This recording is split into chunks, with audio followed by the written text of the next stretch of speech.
Start करने जा रहे हैं और ये सीरीज़ जो है ना इंशाल्लाह बहुत ज़्यादा अमेजिंग होने वाली है। बीच में थोड़ा सा गैप आ गया था कुछ घर में मसरूफियात की वजह से, तो इंशाल्लाह अब हम जो है ना इसको रेगुलरली लेकर चलेंगे और आपको जो है ना हर चीज़ के बारे में बाकायदा गाइड किया जाएगा। तो सबसे पहले जो आज हमने लास्ट टाइम जहाँ से छोड़ा था वो हमने एक्सरसाइज 1.1 और जो क्वेश्चन नंबर 2 है वो आज हम स्टार्ट करने जा रहे हैं। तो इंशाल्लाह हमारे साथ बने रहिएगा, आप इंजॉय करेंगे और आपको बिल्कुल भी किसी किस्म की परेशानी का सामना नहीं करना पड़ेगा। अगर आपको मैथ मुश्किल लगता है तो आप इसको अटेंड करके देखें, आप सारी वीडियो देखें, इंशाल्लाह आपको बिल्कुल ये आसान लगना शुरू हो जाएगा, क्योंकि मैंने आपको इस तरीके से गाइड करना है कि आपको हर चीज़ जो है ना बिल्कुल आसानी से समझ आ सके। तो चलते हैं अपनी स्क्रीन की तरफ। तो जैसे कि आपको नज़र आ रहा है कि आपने सबसे पहले यहाँ पे देखें, हमारे पास जो है ना यहाँ पे क्वेश्चन नंबर 2 जो है ना उसकी स्टेटमेंट आपको नज़र आ रही है। तो स्टेटमेंट के मुताबिक जो है ना वो यहाँ पे आपको नज़र आ रहा है कि सॉल्व बाय फैक्टराइजेशन। तो इसके तरीके से हमने फैक्टराइजेशन जो है ना वो सीखनी है। तो हमारा क्वेश्चन नंबर 1 है x square minus x minus 20 equal 0। तो सबसे पहले हम इसको सॉल्व करने जा रहे हैं। तो चलते हैं अपने पेज की तरफ। तो देखिएगा सबसे पहले क्वेश्चन नंबर 2 जो है ना उसकी स्टेटमेंट है क्वेश्चन नंबर 2, और इसका जो पार्ट है वो फर्स्ट है। क्वेश्चन हमारे पास x square minus x minus 20 equal 0। जी स्टूडेंट, तो इसको हमने किस तरीके से हल करना है? By factorization. तो फैक्टराइजेशन को के ज़रिए हम कैसे हल करते हैं? सबसे पहले इसकी जो बेसिक है वो चीज़ें समझ लेते हैं। बहुत स्टूडेंट ऐसे हैं जिनको ये नहीं पता कि फैक्टराइजेशन क्या होती है, तो ये उनके लिए है। तो लेकिन ये बेसिक चीज़ें आपको पता होनी चाहिए, क्योंकि आप छोटी क्लासेस में ये सारी चीज़ें करके आ चुके हैं। तो अब हम चलते हैं कि फैक्टराइजेशन क्या होती है। फॉर एग्ज़ाम्पल हमारे पास अगर सिंपल एक नंबर है 10, तो आपसे कहा जाए कि 10 की फैक्टराइजेशन करें, तो आप सिंपल यहाँ पे क्या लिख सकते हैं? 2 मल्टीप्लाई 5। तो ये देखिए 2 मल्टीप्लाई 5 जो हमने लिखा है ये असल में 10 की जो फैक्टराइजेशन है वो हमने की है। यानी किसी भी नंबर को या किसी अलजेब्रिक एक्सप्रेशन को या किसी इक्वेशन को 2 या 2 से ज़्यादा हिस्सों में अगर हम डिवाइड कर देते हैं तो असल में उसकी फैक्टराइजेशन कर रहे होते हैं। तो इस क्वेश्चन में भी हमने यही काम करना है। तो सबसे पहले स्टूडेंट इसको आपने अच्छे तरीके से समझना है कि यहाँ पे देखें हमारे पास अगर कुछ नज़र नहीं आ रहा तो यहाँ पे 1 मौजूद होता है। तो 1 को हमने सबसे पहले क्या करना होता है कि इस 20 के साथ मल्टीप्लाई करना होता है। 20 को 1 से मल्टीप्लाई करें तो 20 आंसर आता है। अब हमने मिडल टर्म ब्रेक करनी है। मिडल टर्म ब्रेक करने से मुराद ये है कि ये जो 20 आंसर आया ना, आपने देखना है कि इसके जो पॉसिबल पेयर हैं वो कौन कौन से बन सकते हैं। मसलन 2 ऐसे नंबर आपने तलाश करने हैं जिनको मल्टीप्लाई करने से तो 20 आना चाहिए, लेकिन प्लस माइनस करने से हमें 1 भी मिलना चाहिए। क्यों? क्योंकि हमारे पास x जो है ना यहाँ पे 1 है, एक ही x जो है ना यहाँ पे आपको नज़र आ रहा है। तो हमने इस तरीके से पॉसिबल पेयर जो है ना वो लिख लेते हैं, जैसे कि 2 मल्टीप्लाई 10, तो ये किसके बराबर होता है? 20 के बराबर होता है। फिर इसी तरह और पॉसिबल पेयर जो है ना वो ये है 4 मल्टीप्लाई 5, तो ये किसके बराबर होता है? ये भी 20 के बराबर होता है। फिर इसी तरह और हमारे पास है 1 मल्टीप्लाई 20। यानी ये जितने भी पॉसिबल पेयर थे ना वो सारे हमने यहाँ नोट डाउन कर लिए हैं। तो अब हमने यहाँ से इन तीनों में से कोई ऐसा पेयर तलाश करना है जो कि जिनको मल्टीप्लाई करने से तो 20 आ रहा है, लेकिन प्लस माइनस करने से हमें माइनस का x मिलना चाहिए, यानी -1 मिलना चाहिए। तो आपके ख्याल में अगर आप वीडियो पॉज करके सोचें, और आपने ज़रूर बताना है यहाँ पे कि कौन सा ऐसे 2 नंबर है जिनको मल्टीप्लाई करने से आपको ये मिलेगा और साथ प्लस माइनस करने से तो ये पेयर आपको नज़र आ रहा है 4 मल्टीप्लाई 5। तो इस तरीके से 4 मल्टीप्लाई 5 को हम जो है ना वो यहाँ पे नोट डाउन करेंगे। कैसे लिखने का तरीका पहले सीख लें कि आपने क्या करना है कि एक्स स्क्वायर लिखना है आपने। तो अब आपने x नहीं लिखना, आपने 5 पहले लिखना है, यानी माइनस का जो है ना वो हमें चाहिए। तो हमने क्या करना है? -5x हमने लिखना है, और यहाँ पे क्या लिखना है? +4 का x लिखना है हमने। तो -20 इक्वल 0। तो ये देखें हमने क्या किया, हमने मिडल टर्म को ब्रेक कर दिया। -5x + 4x -20 equal 0। तो अब हमने क्या करना है कि पहले ये दो, एक पेयर ये बन गया, एक पेयर ये बन गया। अब आपने अगला स्टेप ये करना होगा कि हमने यहाँ से कॉमन लेना है। कॉमन कैसे लेंगे? सबसे पहले यहाँ से आप देखें दोनों में कौन सी चीज़ ऐसी है जो दोनों में मौजूद है। तो यहाँ पे x दोनों में मौजूद है, तो x को बाहर कॉमन ले लेंगे। तो उसके बाद यहाँ पे कितने x हैं, 2 हैं, और एक x यहाँ पे बच जाएगा माइनस, और यहाँ पे कितने x हैं, एक x है, बाहर चला गया, तो यहाँ पे हमारे पास क्या बचेगा, 5 बच जाएगा। इसी तरह प्लस साइन आप लगाएं। अब यहाँ से देखें, बाद स्टूडेंट कंफ्यूज हो जाते हैं कि यहाँ से कॉमन लेने का तरीका क्या होता है, तो उनके लिए मैं थोड़ा सा गाइड कर देता हूँ कि यहाँ पे देखें हम अगर आप यहाँ पे 4 है तो स्टूडेंट कहते हैं यहाँ पे तो 4 है नहीं, तो कॉमन कैसे लें। तो हम स्टूडेंट देखें, क्या मैं 20 को ऐसे लिख सकता हूँ, 4 मल्टीप्लाई 5, 5 को 4 से मल्टीप्लाई करें तो 20 ही आता है ना। तो अब देखें, क्या अब 4 आपको नज़र आ रहा है, जी स्टूडेंट, तो 4 दोनों में मौजूद है, हम 4 को यहाँ बाहर कॉमन ले लेंगे। तो उसके बाद यहाँ पे क्या बचेगा, यहाँ x बचेगा, माइनस है तो माइनस ऐसे ही रहेगा। अब 4 बाहर चला जाएगा तो बाकी हमारे पास यहाँ क्या बचेगा, 5 बचेगा, तो ये 5 हम इसको ऐसे लिख लेंगे इक्वल 0। तो उसके बाद देखें, अब हमने क्या करना है कि अब स्टूडेंट एक चीज़ आपने अंडरस्टैंड कर लेनी है कि यहाँ पे देखें, ये एक टर्म है हमारे पास और ये एक दूसरी टर्म है हमारे पास। तो इन दोनों टर्म में आपको कॉमन चीज़ क्या नज़र आ रही है, तो यहाँ पे देखें, यहाँ भी x माइनस 5 है और यहाँ भी x माइनस 5 है, तो x माइनस 5 को मैं बाहर कॉमन ले लेता हूँ। उसके बाद बाकी जो यहाँ पे क्या चीज़ बची थी हमारे पास, यहाँ पे x बचा था प्लस, और यहाँ इस वाली टर्म में ये तो बाहर चला गया, तो यहाँ पे 4 बचा था, उसको हम ऐसे लिख देंगे इक्वल 0।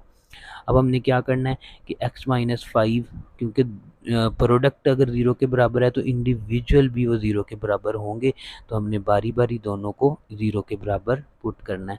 और यहाँ से देखिए, माइनस 5 इधर आके क्या हो जाएगा, प्लस 5 हो जाएगा, एक x की वैल्यू हमारे पास ये आ जाएगी, और उसके बाद ये क्या हो जाएगा, प्लस 4 उधर जाके क्या हो जाएगा, माइनस 4 हो जाएगा। अच्छा, 0 से आपने कंफ्यूज नहीं होना, 0 एक्चुअली जब आप जो है ना +4 को उधर आएगा -4 हो जाएगा, तो ये x की दूसरी वैल्यू हमारे पास हो जाएगी। तो इसको लिखने का तरीका क्या होगा, सोल्यूशन सेट हम लिखेंगे इक्वल 5 -5 और सॉरी 5 हमारे पास आंसर आया और -4। तो इस तरीके से ये हमारे पास जो क्वेश्चन नंबर 1 है उसका पहला पार्ट हमने सॉल्व कर दिया है। तो ये है फैक्टराइजेशन का प्रोसीजर, किस तरीके से हमने इसको सॉल्व करना है। तो अब चलते हैं क्वेश्चन नंबर नेक्स्ट क्वेश्चन की तरफ, वो देखते हैं कि उसको हम कैसे सॉल्व कर सकते हैं। तो चलते हैं क्वेश्चन नंबर 2 पे। तो जी स्टूडेंट, यहाँ पे देखें, अब हम क्वेश्चन नंबर 2 का सेकंड वाला पार्ट सॉल्व करते हैं, जो कि है 3y² इक्वल y माइनस 5। तो इसको सॉल्व करना है हमने। तो आज चलते हैं, अब इसको क्वेश्चन को नोट डाउन करते हैं और इसको आगे सॉल्व करते हैं। जी स्टूडेंट, तो देखिएगा,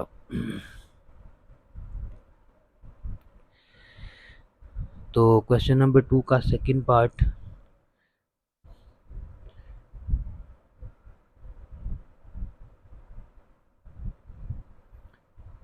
3y² इक्वल y माइनस 5।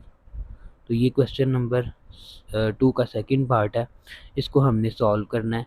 तो देखते हैं कि किस तरीके से ये सॉल्व होगा। तो इसको मैं दोबारा एक कंफर्म कर लेता हूँ, y माइनस 5 है। जी स्टूडेंट, तो अब हम चलते हैं नेक्स्ट।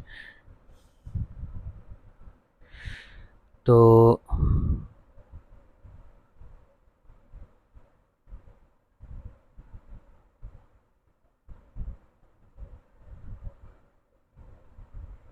जी स्टूडेंट, तो अब क्वेश्चन नंबर सेकंड के सेकंड पार्ट की तरफ मूव करते हैं।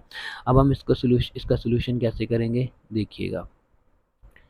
तो स्टूडेंट अब देखिएगा, 3y² ऐसे ही रहेगा। सबसे पहले y को अंदर मल्टीप्लाई करेंगे तो ये आ जाएगा y का स्क्वायर, y से मल्टीप्लाई होकर y का स्क्वायर, माइनस 5 को y से मल्टीप्लाई करेंगे तो 5y आ जाएगा। अब हमने क्या करना है कि जो लाइक टर्म है उनको एक साथ एक जगह पे इकट्ठे कर लेते हैं। 3y² इधर आके ये माइनस का हो जाएगा, और ये -5y प्लस 5y हो जाएगा, और इक्वल यहाँ पे कुछ भी नहीं बचेगा, क्योंकि कुछ नहीं बचेगा तो ज़ीरो तो वहाँ होगा ना। तो 3y² में से एक y² निकाल दें तो कितना आंसर आएगा, 2y का स्क्वायर जमा 5y इक्वल 0। तो अब हमने क्या करना है कि देखें जो है ना यहाँ पे हमारे पास सिर्फ 2 टर्म मौजूद हैं। अगर 3 टर्म होती तो हम जो है ना उसको मिडल टर्म ब्रेक करने के प्रोसीजर के तहत इसको हल करते। लेकिन यहाँ पे ये क्वेश्चन आसान है, क्योंकि क्या है कि यहाँ पे देखें हमारे पास दोनों टर्म में एक चीज़ कॉमन नज़र आ रही है। तो वो कौन सी चीज़ कॉमन नज़र आ रही है? तो आपने वीडियो को पॉज करके पहले सोचना है उसके बारे में, और उसके बाद जब आप गेस कर लें तो दोबारा वीडियो स्टार्ट कीजिएगा। तो अब देखें यहाँ पे मैं आपको बताता हूँ कि यहाँ पे y कॉमन है, क्योंकि y दोनों में मौजूद है। तो यहाँ पे जो है ना y 2 है, बाहर चला गया, यहाँ पे क्या बचेगा 2y प्लस, और यहाँ पे y बाहर चला गया, यहाँ पे 5 आंसर आएगा, इक्वल 0 आएगा। अब देखिए स्टूडेंट कि यहाँ पे हमारे पास क्या है कि y इक्वल 0 है, 2y प्लस। जी स्टूडेंट, तो अब हम स्टार्ट करते हैं वहीं से।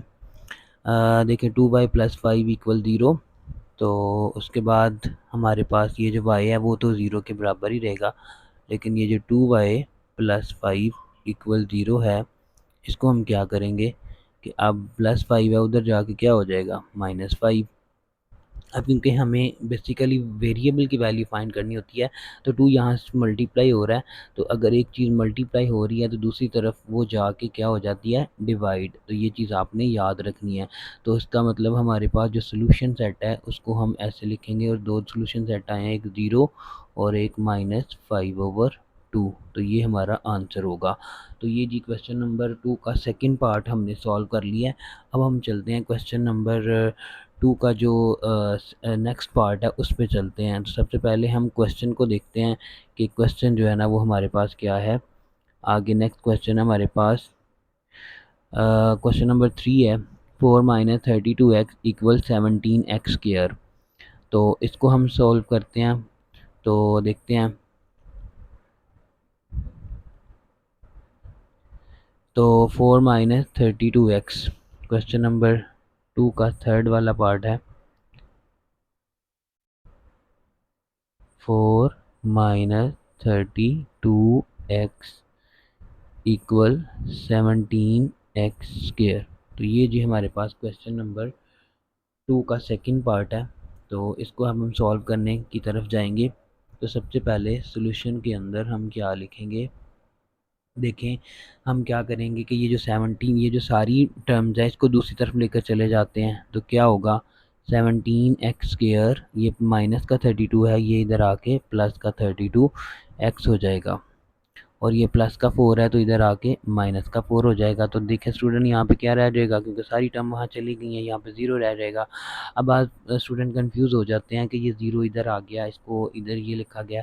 अगर हम स्टूडेंट इसको इस तरीके से लिख दें तो ये गलत नहीं होगा, यानी आप ऐसे सिंपल लिख दें 32x माइनस 4 इक्वल 0, तो ये बिल्कुल ठीक होगा। अब हमने इसकी फैक्टराइजेशन करनी है। तो सबसे पहले फैक्टराइजेशन करने का तरीका ये होता है कि आपने ये जो कांस्टेंट है और ये कोफिशिएंट ऑफ x² है, इसको आपस में मल्टीप्लाई करना होता है। तो अगर हम इसको मल्टीप्लाई करें तो हमारे पास आंसर आता है 68। तो 68 को अब हम देखेंगे कि कैसे फैक्टराइज करना है। तो फैक्टराइज इसके बनाने हैं आपने कि कौन कौन से 2 ऐसे फैक्टर हैं। फॉर एग्जांपल अब देखें, आप 2 को मल्टीप्लाई करें 34 के साथ तो क्या आंसर आता है, 68 आता है। उसके बाद और भी बहुत से पॉसिबल जो है ना वो इसके पेयर हो सकते हैं, जैसे 4 को मल्टीप्लाई करें 17 के साथ तो भी 68 आता है। और भी इसमें हो सकते हैं, जैसे अगर हम 9 के साथ करें तो मेरा ख्याल है नहीं आता। और चलें, पॉसिबल जो पेयर थे तकरीबन हमने लिख लिए हैं। तो यहाँ पे आप देख सकते हैं कि यहाँ पे ये जो पेयर है ये ऐसा पेयर है, इसको मल्टीप्लाई करने से 68 आ रहा है, लेकिन 34 में से 2 अगर निकाल दें तो क्या आंसर आता है, 32। तो ये देखें, ये जो मिडल वाली टर्म है हमारे पास 32 ही है। तो हम क्या करेंगे, इस पेयर को सिलेक्ट करेंगे। तो हम क्या लिखेंगे, पहले 17x² को ऐसे लिख लेंगे। उसके बाद हमारे पास हमें 32 चाहिए, प्लस का चाहिए।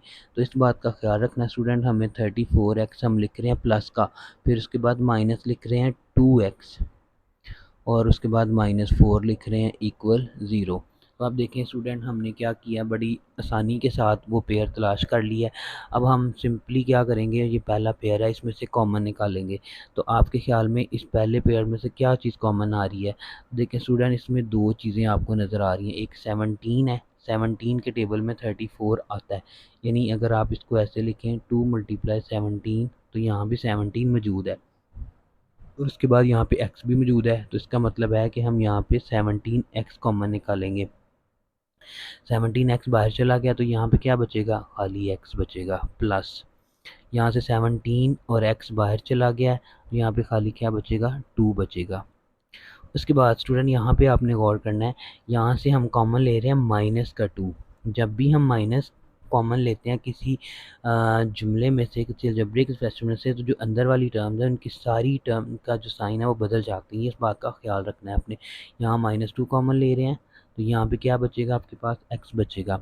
अब ये देखें -2 जब कॉमन ले रहे हैं तो ये वाला साइन जो है ना, ये प्लस में कन्वर्ट हो जाएगा। इस बात का आपने ख्याल रखना है। तो यहाँ पे 2 रह जाएगा, क्यों? क्योंकि 2 को 2 से मल्टीप्लाई करें तो 4 आंसर आता है। तो अब हमने क्या करना है कि एक दफ़ा हमने x+2 लिखना है और एक दफ़ा हमारे पास 17x-2 इक्वल 0 आ जाएगा। तो अब हमने क्या करना है कि हम यहाँ पे सिंपल लिख देंगे कि x+2 जो है ना वो भी 0 के बराबर है और 17x-2 इक्वल 0 वो भी 0 के बराबर है। तो यहाँ पे x की वैल्यू जो है ना +2 इधर आके क्या हो जाएगा, -2, और यहाँ पे -2 है तो ये किसके बराबर आ जाएगा, 2 के बराबर आ जाएगा। तो x की वैल्यू जो है ना 2/17 आ जाएगा हमारे पास। तो ये देखें, अगर हम इसको सोल्यूशन सेट की फॉर्म में लिखें तो हम इस तरीके से लिख सकते हैं -2 और 2/17। तो ये हमारे पास दो सोल्यूशन सेट आ चुके हैं। तो अब हम चलते हैं जी क्वेश्चन नंबर नेक्स्ट की तरफ। तो पहले हम क्वेश्चन को देख लेते हैं। तो क्वेश्चन जो है ना वो हमारे पास है, देखें स्टूडेंट, क्वेश्चन नंबर 4 है। तो ये जो है ना मैं आपको असाइनमेंट के तौर पर दे रहा हूँ। मैं क्वेश्चन नंबर 5 करूँगा क्योंकि क्वेश्चन नंबर 5 थोड़ा टफ नज़र आ रहा है। तो इसको मैं सॉल्व करूँगा आपके लिए, बाकी ये आप अपनी असाइनमेंट के तौर पर सॉल्व करेंगे। तो अगर इसमें कोई प्रॉब्लम हुई तो आप कमेंट सेक्शन में पूछ लीजिएगा, मैं इंशाल्लाह आपको गाइड कर दूँगा। तो यहाँ पे x+1/x है, प्लस x/x+1 है, प्लस और इक्वल 25/12 है। तो इसको हम सॉल्व करते हैं। तो चलते हैं अपने सॉल्यूशन की तरफ। तो क्वेश्चन नंबर 2 का जो है ना वो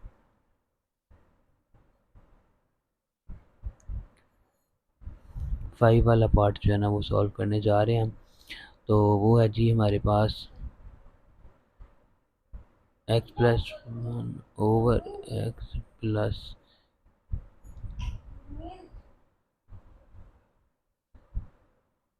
x/x+1 इक्वल 25/12।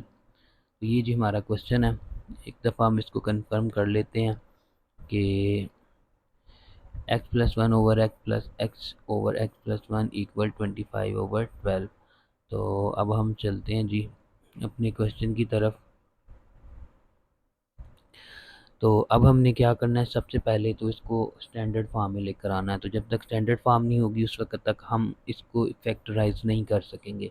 तो स्टैंडर्ड फॉर्म में लाने के लिए मैंने आपको तरीका बताया था कि आप सिंपली क्या करें कि इसका जो एलसीएम है उसके साथ आप इसको मल्टीप्लाई कर दें। सिंपल ये वाला तरीका है। या फिर आप जो है ना सारे को अगर आप एलसीएम लेना चाहते हैं तो उसके तरीके से भी हो सकता है। मसलन यहाँ पे सबसे पहले अगर मैं एलसीएम लूँ तो क्योंकि दोनों ही डिफरेंट टर्म है आपके डिनोमिनेटर में, लिहाजा ये एलसीएम इस तरीके से आएगा। ये इक्वल और 25/12 एज इट इज़ आ जाएगा यहाँ पे, क्योंकि अभी इसको हम सॉल्व नहीं कर रहे, अभी हम इसको सॉल्व कर रहे हैं। तो यहाँ पे देखें ये x है और यहाँ भी x मौजूद है। आपने इन दोनों को भूल जाना, ये जो x+1 है इसको x+1 से मल्टीप्लाई कर देना है। तो x+1 को मल्टीप्लाई करने का तरीका ये होगा, अगर आप इसको होल का स्क्वायर लिख दें क्योंकि ये भी x+1 है ये भी x+1 है, तो प्लस अब ये देखें x+1 है और ये x+1 है, इन दोनों को आपने भूल जाना है और आपने ये वाला x है इसको x से मल्टीप्लाई कर देना। तो यहाँ पे आ जाएगा खाली x स्क्वायर। ठीक है, अब देखें ये जो x+1 का होल स्क्वायर है हमारे पास एक फार्मूला होता है, यानी a+b का होल स्क्वायर बराबर होता है a का square plus 2ab plus B का स्क्वायर। तो इस फार्मूले के तहत पहले हम इसको ओपन कर लेंगे। तो क्या होगा, एक्स का स्क्वायर प्लस 2ab यानी यहाँ पे 2x आ जाएगा, प्लस 1 का स्क्वायर 1 ही आ जाएगा, प्लस एक्स स्क्वायर ओवर। तो स्टूडेंट यहाँ पे हम पहले x को x से मल्टीप्लाई कर लेते हैं, क्योंकि इस हम अगले स्टेप में हमारे लिए आसानी हो जाएगी। x को जब 1 से मल्टीप्लाई करेंगे तो x ही आ जाएगा, 25/12 एज इट इज़ आ जाएगा।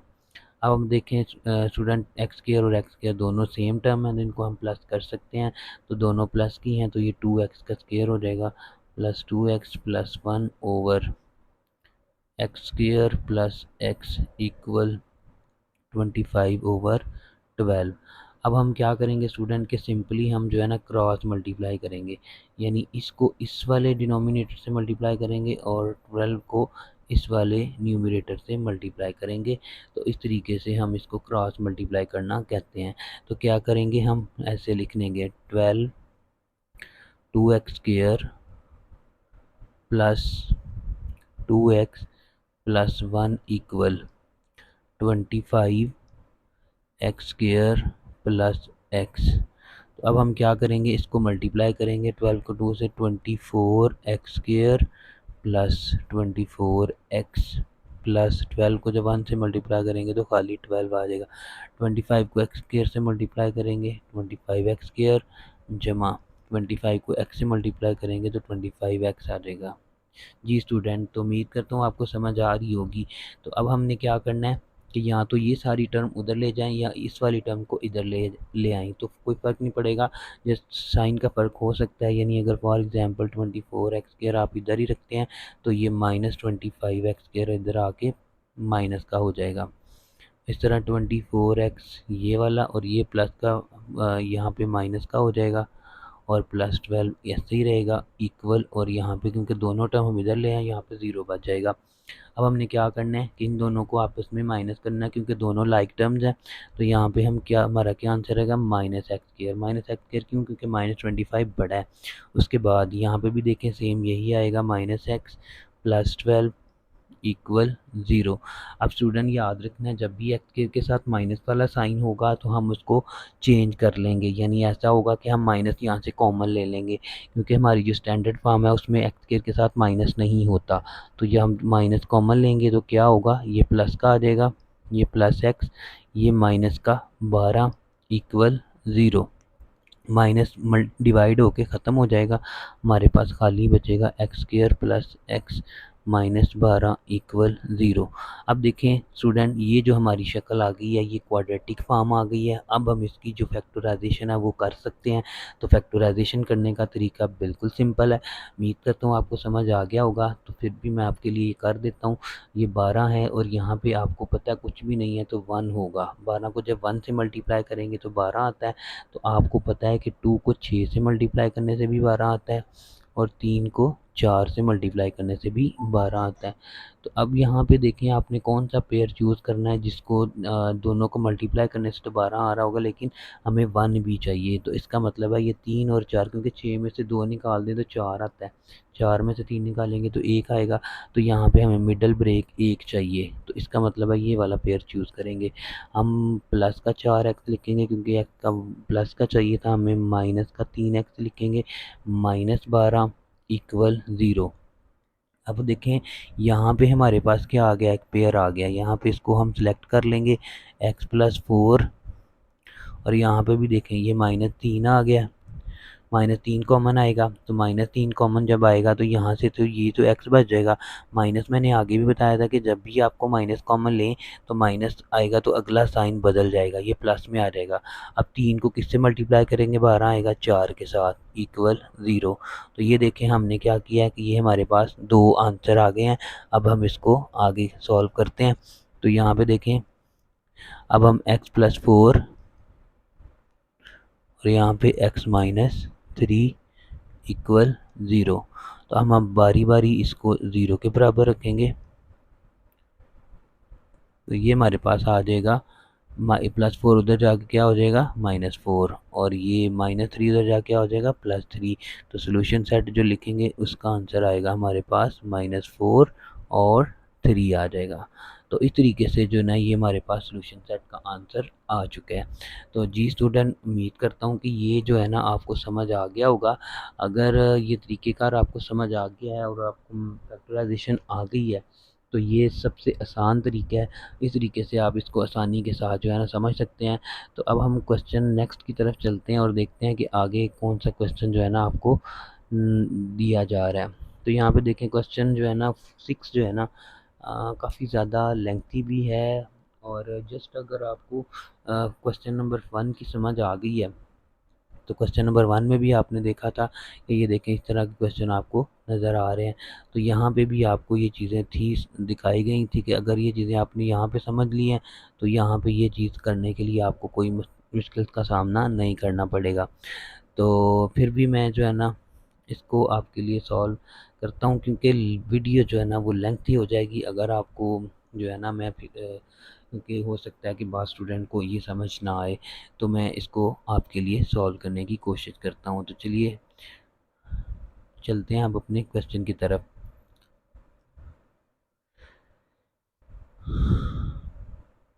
तो हमारे पास है क्वेश्चन नंबर 2 का 6 वाला पार्ट। तो वो है जी हमारे पास 2/x-9। उसके बाद दोबारा हम चलते हैं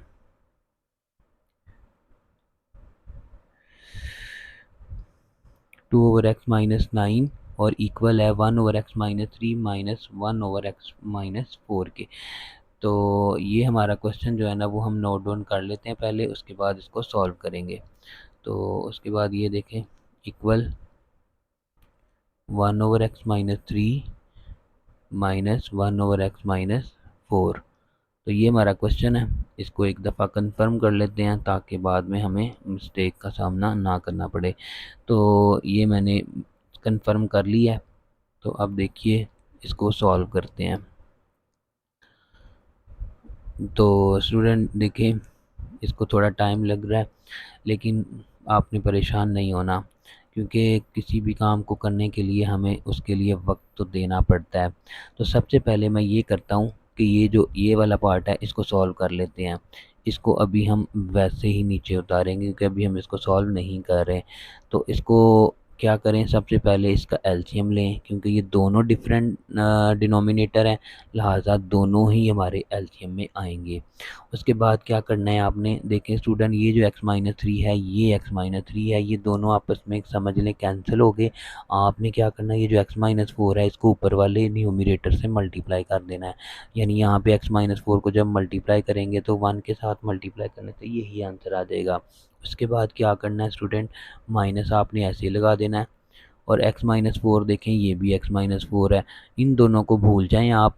और ये जो x-3 है इसको 1 से मल्टीप्लाई कर दें तो x-3 आ जाएगा। इसको ब्रैकेट में लगा दें। ब्रैकेट क्यों लगा रहे हैं, क्योंकि स्टूडेंट दरमियान में माइनस आ गया, और जब भी माइनस आता है किसी दो टर्म के दरमियान, दो एक्सप्रेशन के दरमियान, तो हम आगे क्या करते हैं अगली वाली टर्म के साइन चेंज कर देते हैं, इसलिए मैंने ब्रैकेट का यूज़ किया है।